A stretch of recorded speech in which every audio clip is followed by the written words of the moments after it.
versículo de número 1 até o versículo 4. Ainda tem gente procurando.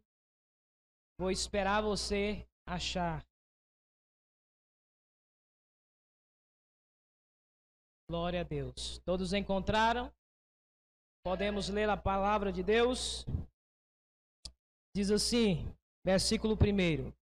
Havendo Deus antigamente falado, muitas vezes e de muitas maneiras, aos pais pelos profetas, a nós falou-nos nestes últimos dias pelo Filho, a quem constituiu herdeiro de tudo, por quem fez também o mundo, o qual, sendo o resplendor da sua glória e a expressa imagem da sua pessoa, e sustentando todas as coisas pela palavra do seu poder, havendo feito por si mesmo a purificação dos nossos pecados, assentou-se à destra da majestade nas alturas.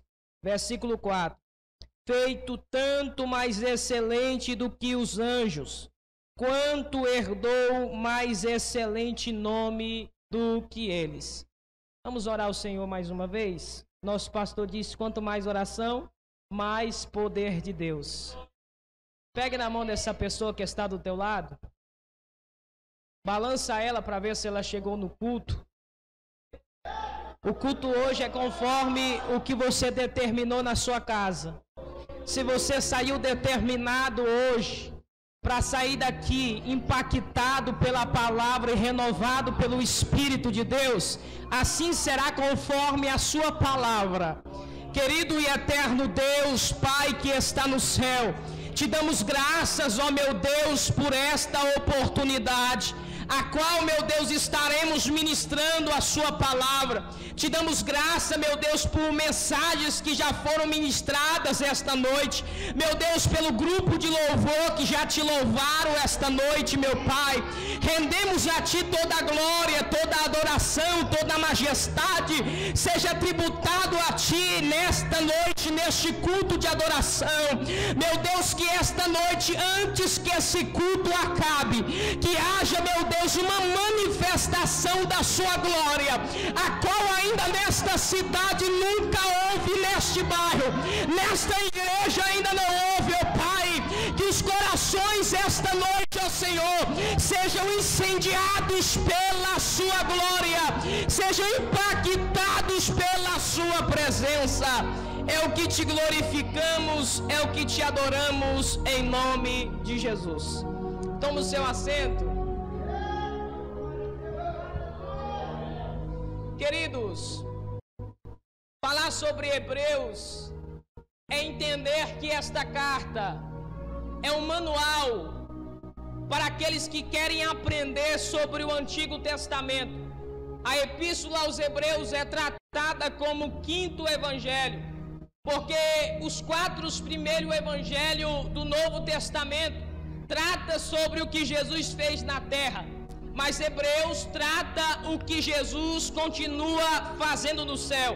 Perceba que a epístola aos Hebreus é uma epístola que traz ao entendimento a hermenêutica do Antigo Testamento, traz a entender como era realizado o culto no Antigo Testamento. Perceba que o escritor desta carta é um escritor anônimo, mas dentro da teologia vai ter um debate para ver quem escreveu esta carta, para quem destinou esta carta, para quem leu esta carta. Esta carta, ela foi destinada aos judeus que estavam novos na fé, o qual agora eles estavam tentando e desistindo do evangelho de Jesus. E agora o escritor escreve esta palavra para exortar, para consolar, para edificar a igreja do Senhor Jesus na terra. Perceba que os historiadores vão dizer que foi Paulo que foi o escritor dessa epístola, mas perceba que o apóstolo não escreveu. Todas as epístolas que Paulo escreveu, ele direcionou a uma igreja e colocou o seu nome sobre ela. Perceba que eles vão dizer que foi Lucas, o médico amado, que escreveu essa epístola, a qual escreveu o Evangelho de Lucas e Atos dos Apóstolos, mas também não é uma verdade que ele escreveu. Outros historiadores vão dizer que quem escreveu essa carta foi o amigo, companheiro do apóstolo Paulo, foi Barnabé que a escreveu, mas também não é certeza se foi ele quem escreveu. Outros vão dizer que foi Apolo que escreveu esta epístola, mas perceba que nenhum deles se encaixa nessa escrita a qual nós vamos pregar esta noite. Perceba que agora nós vamos entender o debate dos historiadores em dizer que esta carta foi escrita em 95 depois de Cristo, mas também não foi escrita nesta época. Por quê? Porque o moço não citou, porque ela já estava escrita. Quando Clemente de Roma, ele está no poder, ele já vê a carta escrita e já entende sobre ela. Perceba que vai ter outro debate. Augusto Nicodemos vai dizer que essa carta foi escrita antes do ano 70. Por quê? Porque depois dos anos 70 depois de Cristo, Jerusalém foi destruída, Jerusalém foi saqueada, Jerusalém teve os seus muros sobre o chão. Mas também a epístola não trata sobre Jerusalém caída, a epístola não trata sobre o templo caído, mas a epístola trata sobre um templo em pleno funcionamento. Eles falam sobre a oferta nessa epístola, eles falam sobre o sacerdote nessa epístola, eles falam sobre o cordeiro nessa epístola, eles falam sobre o santo do santo nessa epístola. Então não foi nos anos 70, foi como disse Augusto Nicodemos, nos anos 60, porque ainda tudo estava de pé. E perceba que agora começa uma perseguição em Roma.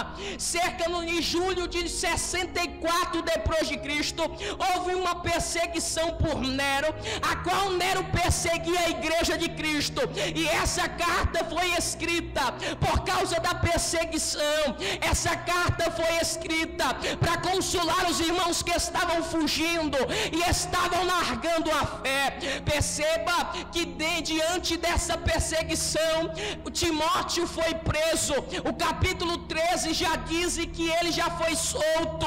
E perceba que essa epístola foi escrita na Itália. E quando eu paro para perceber sobre o assunto dessa carta, eu entendo que ela é de profundo entendimento para a minha vida.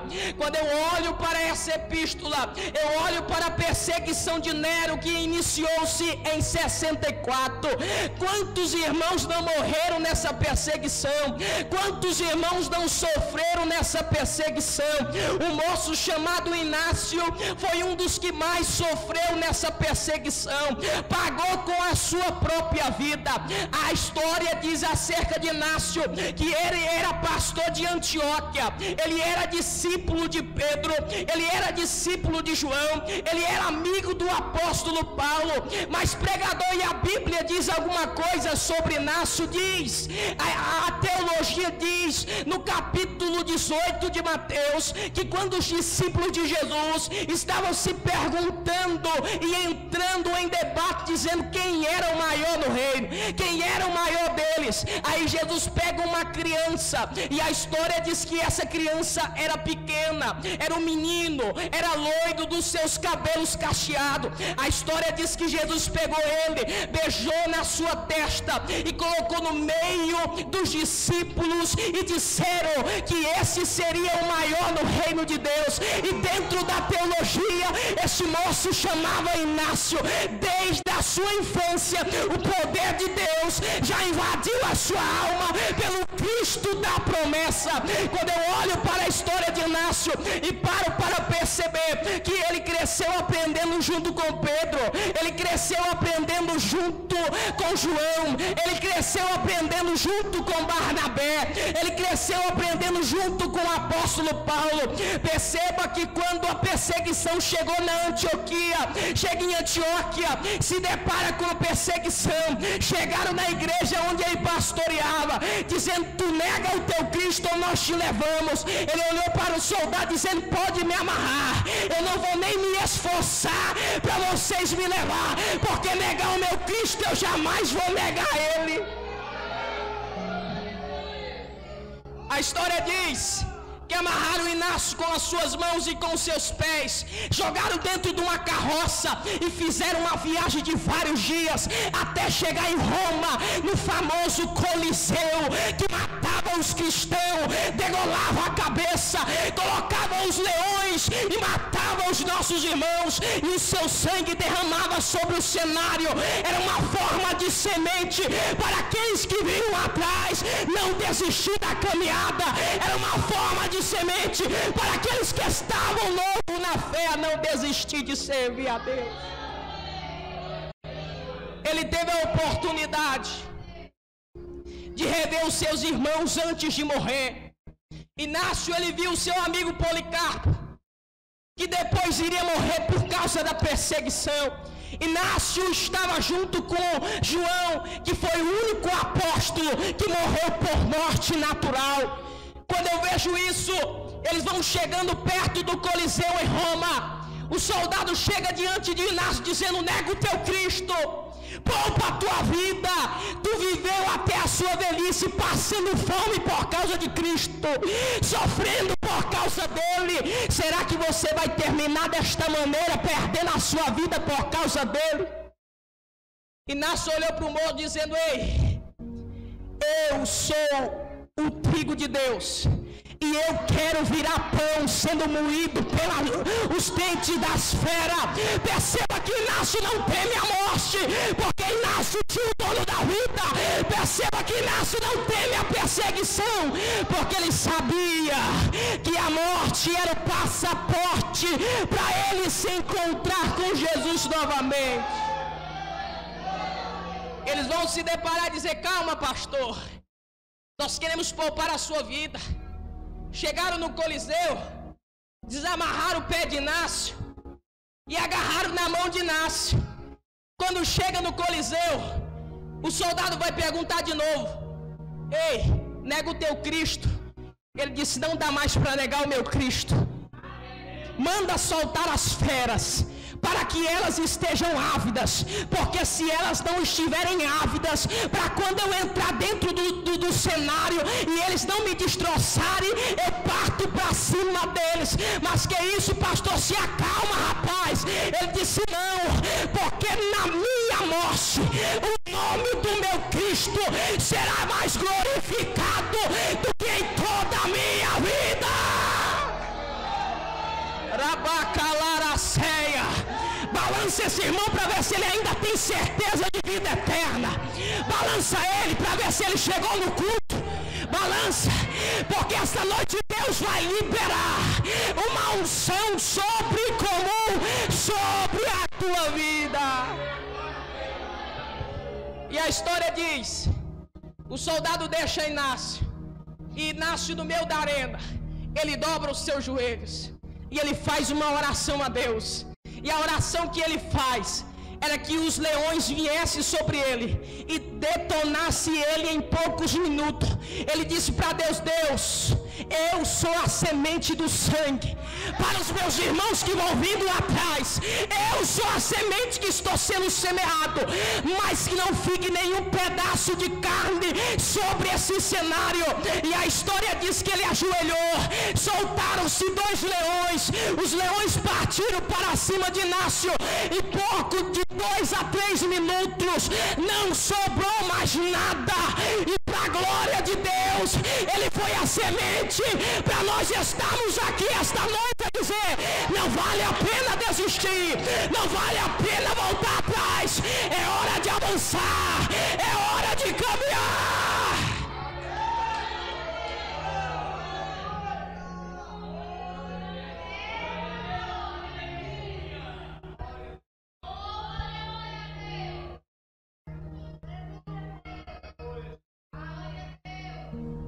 Voltando, essa epístola, ela foi redigida aos irmãos que estavam em perseguição. E a semente ela foi multiplicando-se sobre Roma, sobre Jerusalém. Quando nós vemos o capítulo de número 1, nós vamos ver Deus se revelando aos homens. Perceba o versículo 1. Havendo Deus antigamente falado, muitas vezes e de muitas maneiras, aos pais pelos profetas, a nós falou-nos nestes últimos dias pelo Filho. Em primeiro lugar, Deus se revelou. Como Deus se revelou? Deus se revelou de forma natural na criação. E Deus se revelou de forma pessoal a qualquer outro homem. Perceba que Deus se revelou. Deus se revelou para os homens. Deus se revelou a Abraão. Capítulo 12. Deus disse a Abraão: sai da tua terra, do meio da tua parentela, e vai para a terra que eu te mostrarei. Perceba que o céu é a revelação de Deus. Perceba que as estrelas é prova de um Deus que é existente sobre a face da terra. Porque se você parar para estudar sobre a estrela, você vai ver que a estrela, para ela brilhar, ela tem que ser alimentada por um gás que é soltado no universo. E isso mostra a perfeição de um Deus que sabe criar todas as coisas.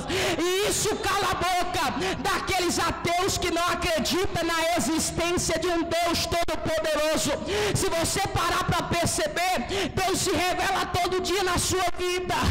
Pode ter alguém parecido com você, você pode ser gêmeos com alguém, mas tem uma coisa que não bate igual: a tua digital. Ela é única nesse país, ela é única nesse estado, ela é única nesse mundo. Pode alguém cantar igual você, pode pregar igual você, pode pentear o cabelo igual você, pode se vestir igual você, mas você é diferente dele. Por quê? Porque a tua digital, ela diz que você é diferente. E isso é manifestado que Deus se revelou aos homens. Deus se revelou. Perceba que Paulo escreveu aos irmãos em Roma, no capítulo de número 1 e no seu versículo de número 20. Perceba que o apóstolo Paulo, ele vai falar sobre o Deus Criador. Ele vai falar sobre a revelação de Deus aos homens. No versículo 20, porque as suas coisas invisíveis, desde a criação do mundo, tanto o seu eterno poder como a sua divindade, se entende e claramente se vê pelas coisas que estão criadas, para que eles fiquem inescutáveis. Aqui é uma resposta para os à toa. Aqui é uma resposta para os gnósticos que não acreditam em Deus e nem na sua existência. Perceba que Deus dá para ver sobre tudo aquilo que Ele criou. Se você olhar para a pessoa que está do seu lado, você vai ver que foi obra da criação de Deus. Não é como a biologia diz que foi formada do macaco, é mentira do diabo. Quem formou o homem foi Deus, e a Bíblia prova isso no começo da criação. Quando Deus mandou a terra produzir relva, e a terra produziu. Deus mandou a terra produzir animais, e ela produziu. Deus mandou os mar produzir peixe, e eles produziram. Mas quando Deus foi fazer o homem, Ele disse: de forma nenhuma, a terra não vai produzir o homem, a água não vai produzir o homem, mas deixa que eu e o Filho e o Espírito Santo desce na terra e faça o homem a nossa imagem, a nossa semelhança. Deus se revelou. Davi é enfático no Salmo 19, verso 1.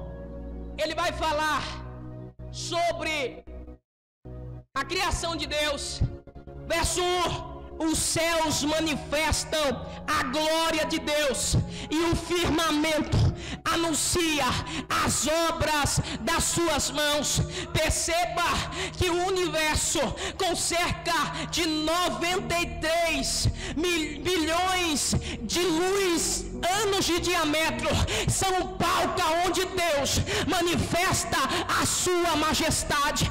Perceba que as digitais de Deus está em cada estrela que você vê caindo do céu, que é chamada de estrela cadente. Quando cai, ali é manifestado a digital de Deus sobre a criação, porque a criação entende que quando Deus está na terra, ela tem que dar um sinal, porque o próprio Deus que criou desceu nela. Perceba que em 2 Samuel, capítulo de número 22, quando os acusadores e o inimigo de Davi percorreram e cercaram ele, Davi, ele disse: laços de morte me cercaram e agora eu estou em apuro. E ele disse: mas eu invoquei ao meu Deus e ele me ouviu no seu santo templo. Quando ele ouviu, ele desceu e ele foi visto voando sobre as asas do querubim. E quando ele desceu, a terra escureceu. Por quê? Porque a terra entendeu que quem estava lá era mais poderosa do que ela. O sol entendeu que quem estava brilhando lá embaixo era mais poderoso do que ele.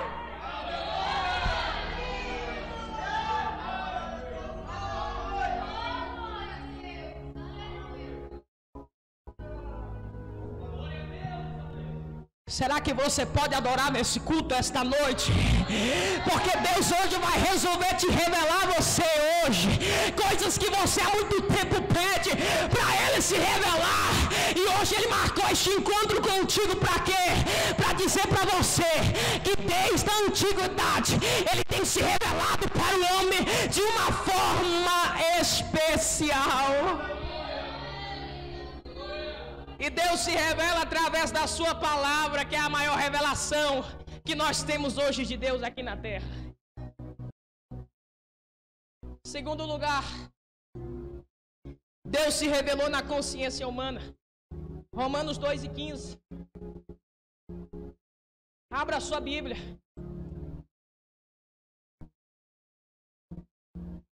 Romanos capítulo 2, versículo de número 15.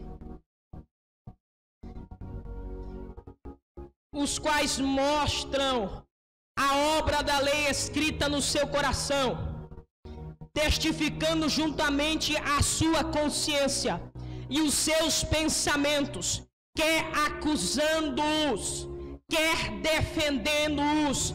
Perceba que Deus colocou uma coisa importante na vida do homem. Deus colocou consciência para que tudo aquilo que o homem faça certo ou o homem faça de errado, a consciência acusa ou a consciência defende. Perceba que quando você transgride um dos mandamentos de Deus ou quebra uma das leis moral de Deus, a primeira coisa que te acusa é a tua consciência. Ela vai dizer: você errou ali, você pecou ali, você errou aqui. A consciência é 24 horas te atormentando, dizendo: você errou, você errou, você errou. O que é isso? É um pedacinho do céu dentro de você, te acusando quando você erra, mas também te dizendo: você acertou, você agora está certo. Mas o que me chama a atenção é o filósofo alemão Immanuel Kant.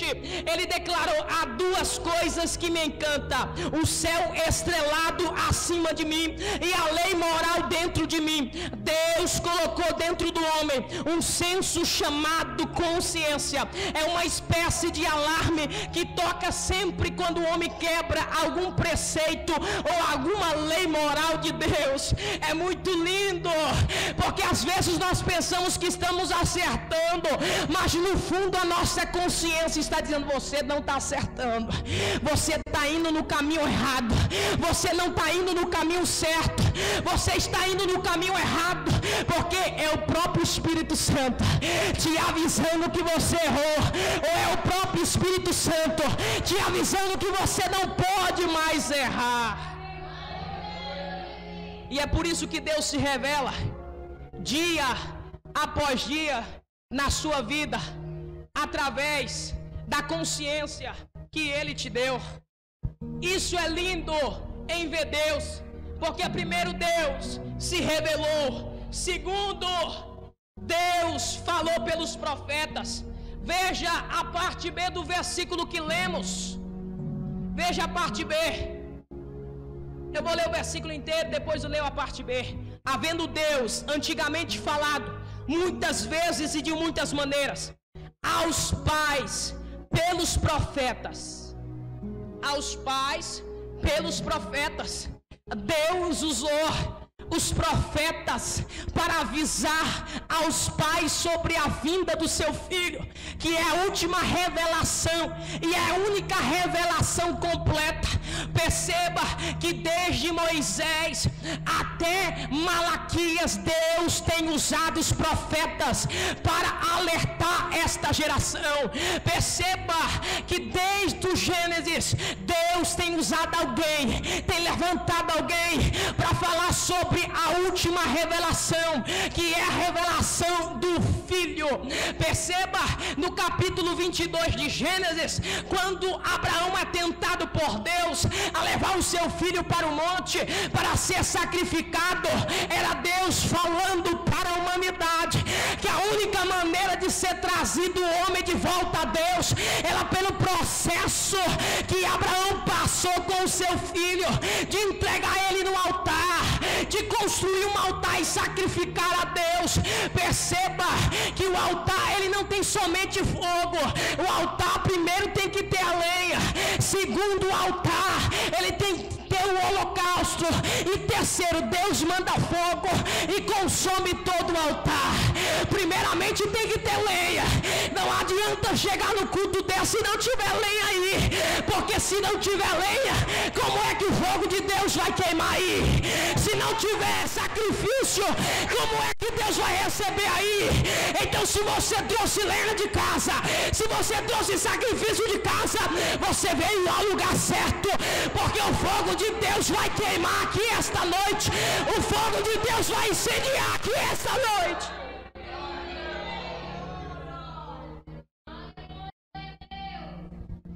Deus falou tanto com os profetas, que quando eu vejo a vida de Moisés, o meu coração se enche de alegria. Capítulo 33, pastor Gilvan, Moisés agora diante do povo vai ter uma resposta negativa de Deus. Deus vai dizer a Moisés e ao povo: eu não vou adiante de vós, porque vós transgrediram a minha lei, vós sois um povo desobediente, mas eu vou mandar um anjo ir diante de vocês, mas eu não vou e nem a minha presença vai. O povo se entristeceu, tirou os atavios, o povo tirou tudo, colocou na beira do monte, dizendo: agora nós estamos tristes. Chegaram em Moisés, todo mundo triste, e Moisés vai se apresentar a Deus, vai entrar na tenda da congregação e vai orar ao Senhor e vai dizer: Senhor, se eu achei graça em teus olhos, o Senhor disse que me conhece pelo meu nome, se a tua presença ela não for, não me faça subir daqui com esse povo, porque se a tua presença não for, nós não iremos sair daqui deste lugar. Aí Moisés vai olhar para Deus e disse: e se eu achei graça diante dos teus olhos, eu também não me conformo somente com tua presença. No versículo 18 ele vai dizer: eu rogo a ti, eu suplico a ti, mostra-me a tua glória, mostra-me a tua glória. Moisés estava cansado da presença, Moisés já tinha visto a presença demais, mas ele queria o que? Ele queria ver a glória, porque quando a glória descia no Antigo Testamento, o sacerdote não ficava em pé dentro do templo. Por quê? Porque quando a glória desce, ela desce para quebrar os empecilhos, ela desce para quebrar os impedimentos. Quando a glória desce, ela quebra o orgulho, ela quebra a tristeza, ela acaba com o sofrimento. E a glória que vai descer nessa casa aqui, o teu corpo talvez não pode suportar, mas ela vem para quebrar todo o mal, ela vem para destruir toda a força do diabo. Você chegou nesse culto? Pois balance esse irmão para ver se ele está vivo. Diga para ele que a glória de Deus, ela vai ser manifestada aqui esta noite. Diga para ele que a glória de Deus, ela vai invadir essa casa esta noite e vai te ajudar a caminhar mais um pouquinho. E perceba que depois do versículo 18, Deus vai dizer a Moisés: ei, tu não poderás ver a minha face, porque homem nenhum verá ela e vai conseguir viver. Mas tem uma coisa, Moisés: eu te conheço pelo teu nome, tu tem intimidade contigo. Vai para o monte, sobe esse monte aí, lá tem uma fenda, se esconde atrás dela, que eu vou passar. Quando eu passar de costa, eu vou colocar minha mão e vou tirar, e você vai ver as minhas costas. Moisés disse: agora, Deus, não quero perder essa oportunidade. Subiu para o monte, se escondeu atrás da pedra, e de repente a nuvem de Deus desceu. Quando a nuvem de Deus desceu no monte, a terra tremia, os relâmpagos tomaram todo o céu, trovejou desde tudo, e de repente Moisés está lá escondido, e Deus vai passando. Quando Deus passa de costa, Deus tira a mão. Moisés: para, Deus, porque eu já contemplei a tua glória. Contemple a glória de Deus nessa casa esta noite. Contemple a glória de Deus nesse ambiente esta noite. Um minuto para tu adorar. Vamos encher essa casa de glória. Rabacalara subcanderébia, racaia ceia. Em nome de Jesus, se tu estás nessa palavra, Deus, manifesta a tua glória nesta casa. Manifesta o sinal da tua presença. Meu Deus, eu não vim sem a tua glória. Meu Deus, eu vim tu falando comigo hoje de manhã. Então, meu Deus, em nome de Jesus, agora, aonde estiver uma vida que está ligada no trono, meu Deus, enche ele da tua presença agora. Enche ela da tua presença agora. Enche ele agora. Enche ela agora.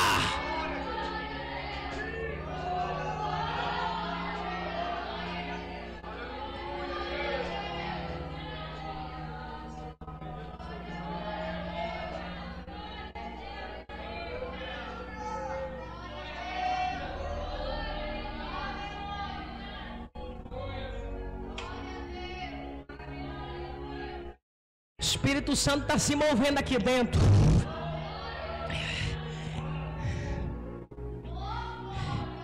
Eu vou deixar ele se movimentar, porque eu não posso ser um empecilho da glória de Deus ser manifestada aqui. Agora é contigo e Deus.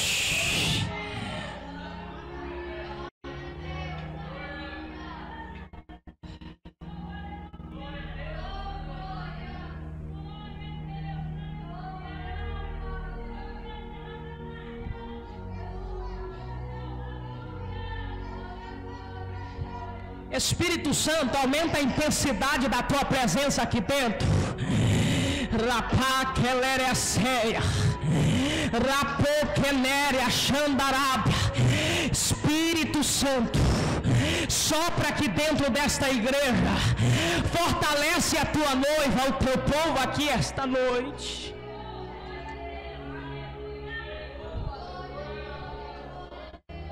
Capítulo 18 de 1 Reis.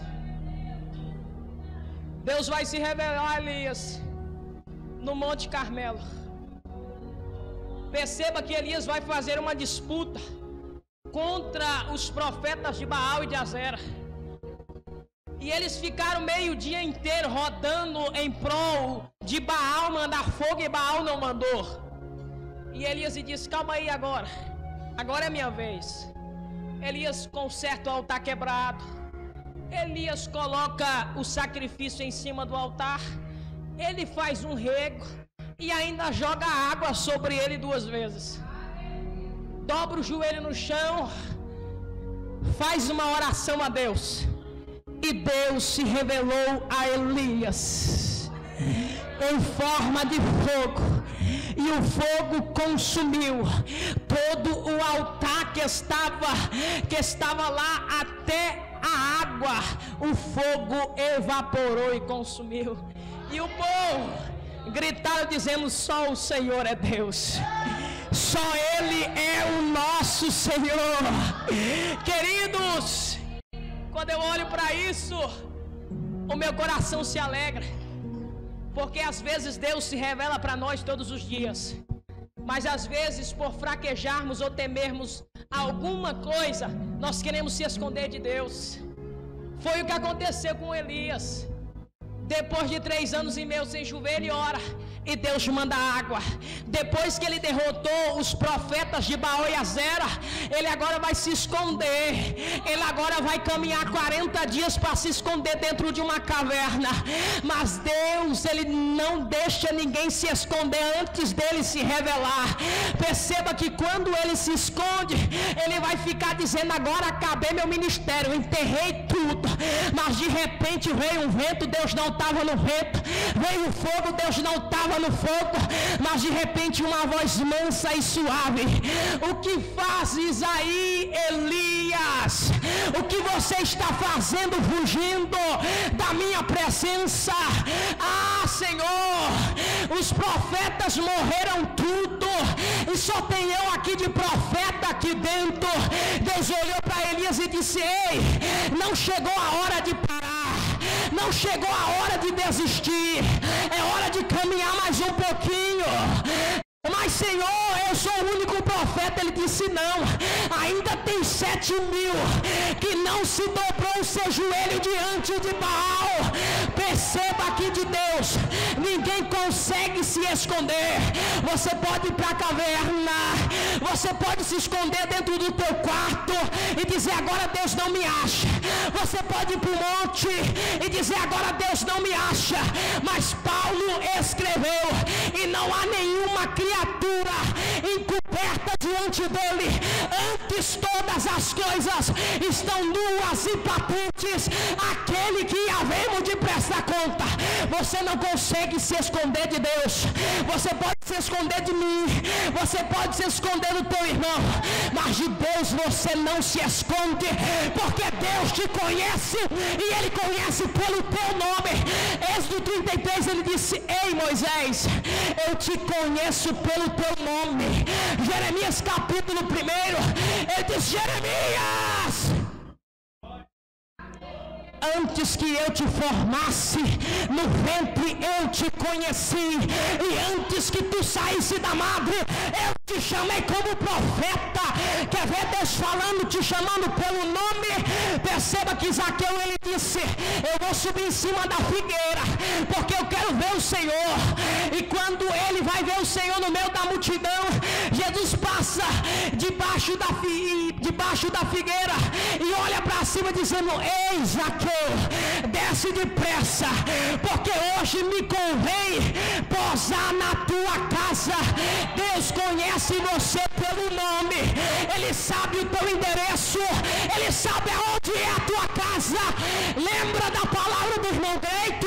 Quando Jesus foi lá no túmulo, Jesus não disse: morto, saia para fora. Jesus disse: ei Lázaro, vem para fora.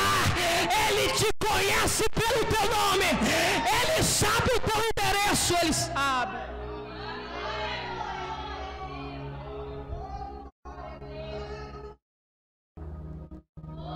Terceiro, Deus falou pelo Filho. Hebreus 1, vou já encerrar. Capítulo 1. Havendo Deus antigamente falado, muitas vezes e de muitas maneiras, aos pais pelo profeta, a nós falou-nos nestes últimos dias pelo Filho. Deus vem falado pelos profetas que o filho viria. Perceba que no capítulo de número 7, versículo 14, Deus usou a boca de Isaías para dizer que a virgem conceberia e daria à luz a um filho, e o seu nome seria Emanuel, que quer dizer Deus conosco. Deus estava se revelando no Filho antes da criação de tudo, porque a Bíblia diz em Colossenses: tudo foi criado por Ele, e nada do que foi criado sem Ele. Aí Paulo acrescenta dizendo: Ele criou as coisas invisíveis e as coisas visíveis. Jesus estava presente em todos os momentos da história. Jesus estava presente em todos os momentos da vida de todos.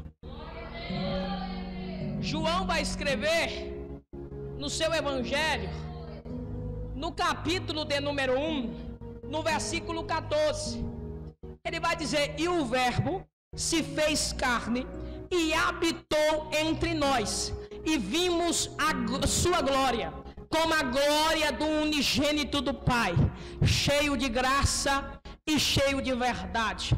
Perceba que João também ele vai dar ênfase ao verbo. No primeiro versículo do seu primeiro capítulo, ele vai dizer: no princípio era o verbo, e o verbo estava com Deus, e o verbo era o próprio Deus. Perceba que o verbo aqui é Cristo. Ele está se revelando desde o começo de todas as coisas, e é por isso que João está dizendo que o verbo se fez carne, habitou entre os homens, nós vimos a sua glória, a glória do unigênito do Pai. Perceba que ele foi prometido desde toda a eternidade, mas agora ele veio, e ele veio de um ventre de uma mulher virgem. Ele nasceu, foi jogado em uma manjedoura emprestada de cordeiro, e ele pregava diariamente. Perceba que ele anunciava a palavra com verdade, ele resgatava os aflitos e oprimidos. Mas o que me chama a atenção é que agora Cristo é a última revelação de Deus, e é a única revelação completa. Por quê? Porque no Antigo Testamento ele era tratado como o Cristo da promessa, mas no Novo Testamento ele é o Cristo da história.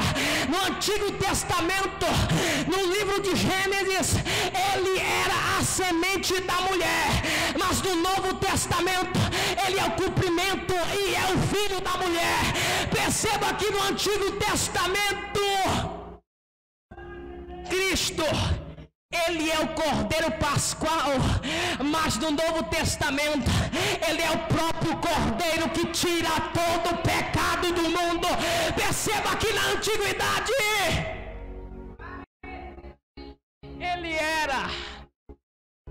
ele diz: eu sou. E no Novo Testamento ele chegou dizendo: eu sou a luz deste mundo. Quem anda comigo não anda mais em trevas, mas terá a luz da vida. Ele diz: eu sou a verdade, o caminho e a vida, e ninguém vem ao Pai a não ser por mim. Tudo ele se completou em si mesmo. Perceba que quando eu disse no começo, no Antigo Testamento ele era o Emanuel, mas no Novo Testamento ele é o Deus presente nas nossas vidas.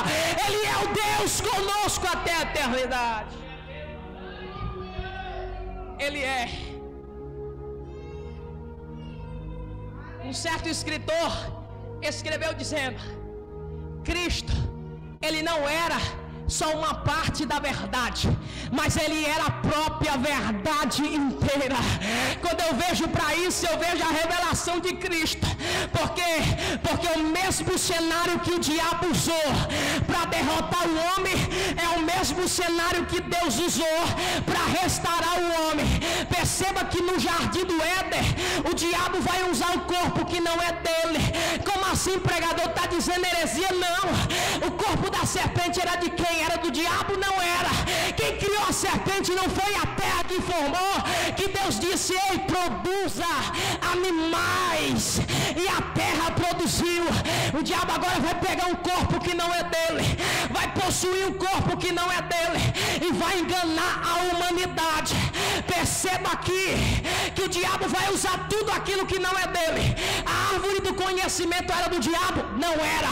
Quem criou foi a terra que produziu, assim como Deus disse que era para produzir.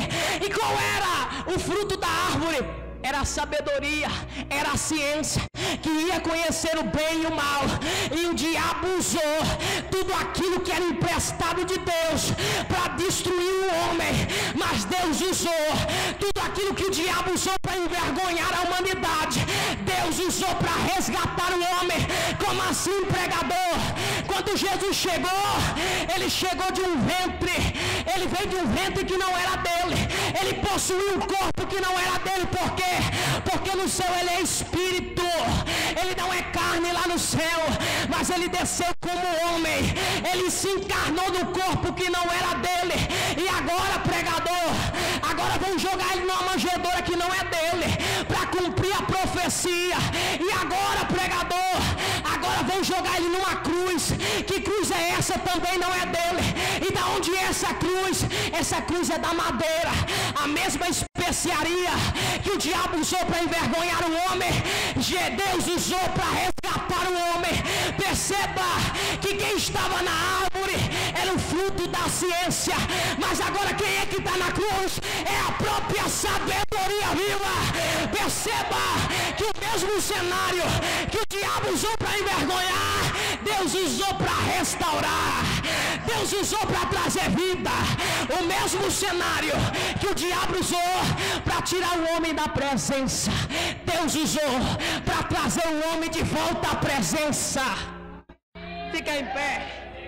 Fica em pé. O peso do cenário. E agora, pregador, ele vai usar uma sepultura que não é dele. É de José de Arimateia. Perceba, a cruz é de Barrabás. Mas agora ele vai dizer: Tetelestai, está consumado. Está consumado. Ele estava dizendo o preço agora já está pago. É por isso que Paulo escreveu aos Colossenses, no capítulo de número 2, versículo de número 14, e ele pegou a nossa carta de dívida e ele cravou ela na cruz. Os historiadores dizem que Paulo agora ele entra num cenário, ele agora está diante de um tribunal nesse texto, e ele vai dizer como sendo culpado, e Deus como sendo o supremo juiz, e o Espírito Santo como sendo a testemunha, e Jesus como sendo o advogado. E aí o diabo chega como acusador, trazendo nas suas mãos a nossa dívida, dizendo: ele errou, ele se prostituiu, ele caiu, ele pecou, ele transgrediu a lei. Aí o advogado vai revogar, dizendo: eu revogo essa sentença, porque essa dívida já foi paga. Aí o juiz vai dizer: cadê a testemunha? Aí a testemunha vai se levantar. Mas quem é essa testemunha? É o Espírito Santo. E ela vai se levantar dizendo: ele até errou, ele até pecou, ele até desistiu, ele até transgrediu a lei. Mas tem uma coisa: eu vi quando o advogado passou no deserto, foi tentado 40 dias e venceu o diabo. Eu vi quando o advogado ele estava no meio do deserto pregando, e o diabo dizendo: não precisa ir para a cruz, porque é vergonha. Mas ele diz: para trás de mim, Satanás, que me serve de escândalo, porque se eu não for para a cruz eu não resgato esse povo. E o Espírito Santo vai dizer: eu também vi quando ele foi para a cruz e ele disse: está consumado, e o preço já está pago. E eu também vi, seu juiz, viu o quê? Quando ele foi jogado dentro da sepultura, mas ao terceiro dia a sepultura não conseguiu segurar o dono da vida dentro dela. Ele pagou o preço e foi mais alto do que a prata, é mais alto do que o ouro. Qual é esse preço? É o sangue, é o sangue, é o sangue. Uma cantora me ajuda aqui, por favor. Perceba que Paulo vai dizer: E ele despojou publicamente os principados, as potestades, e triunfou publicamente sobre ele. Jesus triunfou diante de Satanás. Jesus triunfou diante do diabo. Para quê? Para você estar aqui esta noite adorando o nome dele. E eu lendo o que eu acho, que quando ele vai e ele morre, vai se cumprir Lucas capítulo 4, versículo 18. Quando ele chega na sinagoga e ele senta, e ele vai dizer: e o Espírito do Senhor está sobre mim, o qual me ungiu para pregar aos pobres, para levar palavra de esperança àqueles que não têm mais esperança. E tem mais uma coisa: ele me enviou a libertar os cativos, os oprimidos. Perceba que quando Jesus morre, Pedro diz que ele desceu até a profundeza do inferno. Ele pregou, ele libertou os cativos acorrentados e tomou a chave do diabo e disse: agora a morte não é mais contigo, agora a porta do inferno está fechada, só será reinaugurada no dia do triunfo final. Sinta Jesus aonde você está, feche os teus olhos.